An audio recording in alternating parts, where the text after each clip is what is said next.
ሰላም ጤና ይስጥልኝ። ውድና የተከበራችሁ ውድ ሀገሬ ልጆች ሰላማችሁ ያለበት ብዝት ይበል። ሰላም ፍቅር ለሁላችን ያብዛልን። ዛሬ ይዤላችሁ የመጣሁት በአዲስ ነገር ነው። ያው ሁላችንም የምንወደው ድራማ አሁን ላይ በተለቀቀ ብለን በጉጉት የምንጠብቀው እንግዳ ድራማ አስተያየት ነው ይዤላችሁ የመጣሁት። ከዚህ ድራማ ላይ ምን ተማራችሁ? የተማራችሁትን ነገር እንዲሁም ደግሞ ያስተዋላችሁት ነገር ምንድን ነው የሚለውንም አብረን እናያለን ማለት ነው። እስከ መጨረሻ ተከታተሉን። ቴዲ ልጆቹን ሊቀያየርበት የቻለበት ምክንያቱ ምንድን ነው? ድህነት። ይህ እዚህ ጋር ቴዲ ድሃ ነበረ ወይንም የለውም ነበር በሰዓቱ። ህይወትን ለማሻሻል ብላ ሄለን የቤሉልን አባት እንደቀረበችውና እንዳገባችው እንዲሁም ደግሞ በምትወልድበት ሰዓት ቴዲ ለመበቀል አንድ ሁለት ሳይል መንገድ ላይ ንየም ባገኛት ሰዓት በዛን ሰዓት ልጆቹን እንደቀያየራቸውና እንደተበቀላት እየተናገረ ነው። ሄለን ዱብዳ ሆኖባታል። በጣም ደንግጣለች። የልጆቹ መቀያየር እኔ በፍጹም እቺ የኔ ልጅ ሆና አትችልም በማለትም እያለች ነው። በደልና ስቃይን ሲደርስባት የነበረችው ኑንያትም እኔ እሷ ልጅ መሆን አልችልም፣ እኔ የአንሷ ልጅ አልሆንም በጭራሽ በማለትም እንዲሁም ደግሞ ነገሮቹ እየተውጣጡ ነው። ነገር ግን ኤልሻዳይ አልሰማችም። ኤልሻዳይ አሁን ላይ ነገሮች ድርብርብ ብሎባታል። ሞልቅቅ ብሎ መኖርን የለመደች ልጅ አሁን ላይ ግን ዱብዳ ሲወርድባት ምን አይነት ስሜት ይሰማት ይሆን? ምን አይነት ፌል ታሳይ ይሆን? በጣም የምታዘን ይመስለኛል። አንዳንዴ ህይወትን እንደ ቀለል አድርገን አይተን ማደግና ህይወትን ደግሞ እያካበድን የሆነ ለየት ባለ መልኩ በምናድግበት ሰዓት በዛን ሰዓት ግን በጣም ነገሮች በሚከብዱብን ሰዓት መቋቋም ያቅተናል። ኑኑ መቋቋም የማችልበት ነገር ኑኑ አሁን ብዙ ፈተና ያየች ናት። ኤልሻዳይ ግን ልትቋቋመው አትችልም። ቴዲ ልጆቹን የቀየረበት ምክንያት ዋና ምክንያቱ ምንድን ነው? ሄለንን ለመበቀል ነው።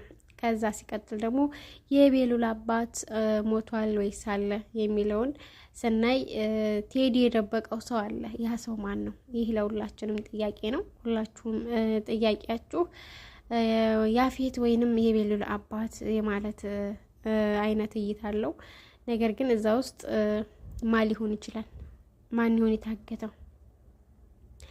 እና በህይወት ውስጥ ውጣ ውረዶችን መልመድና ተሞላቆ ማደግ የሚያመጣው ተጽዕኖ እዚህ ላይ እናይበታለን ማለት ነው። እንዲሁም ደግሞ ሰዎችን ማመንም ሆነ መታመን ከባድ እንደሆነ ያሳያል ማለት ነው።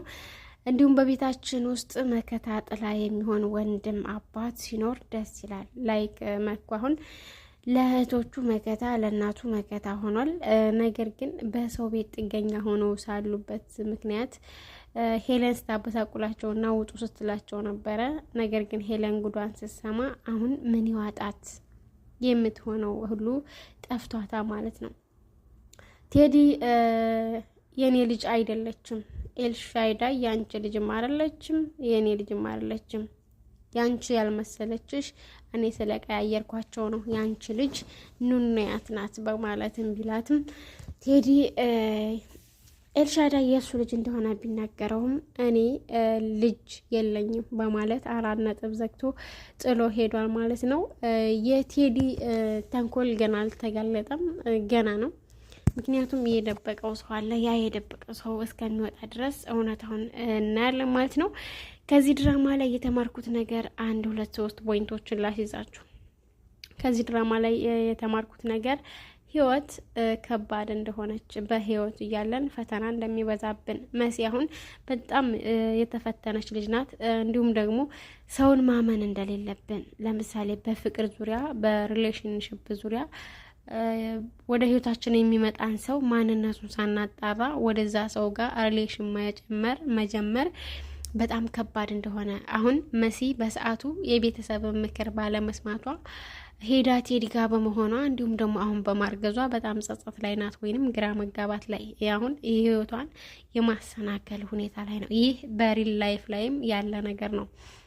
ስለዚህ ከዚህ ድራማ ላይ የተማርኩት ነገር ቤተሰብ ያልፈቀደልንን ያልታወቀን ሰው ማግባት አደጋ እንዳለው ተምሬበታለሁ። ሁለተኛ ደግሞ እናት እንደ እናትነቷ መጠን ምን ያክል ፊሊንግ እንደምታረግ ነው ያየውበት። ምክንያቱም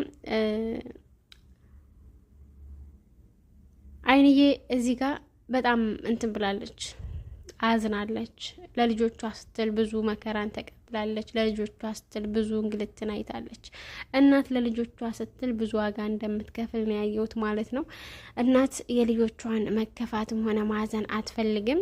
እድሜና ጤና ለእናቶቻችን። እና ሄለን አሁን ላይ የምትማርበት ነው። ሄለን አሁን ላይ የመቀጣጫዋ ሰዓት ነው። ምክንያቱም እስካሁን ለበደለችው በደል የቅጣቷ ዋጋ ነው።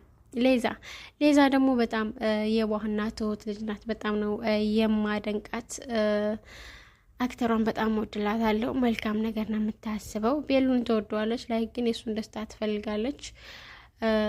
መልካም ነገር እያሰራች ያለች ልጅ ናት ማለት ነው። መጨረሻው ምን ይሆን? መጨረሻውን ለማየት ሁላችንም ጓጉተናል ማለት ነው።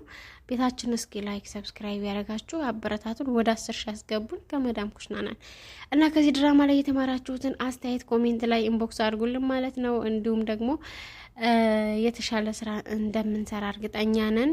ይህ ድራማ የተማራችሁበትን እስኪ ጻፉልኝ ወይንም ንገሩን ማለት ነው።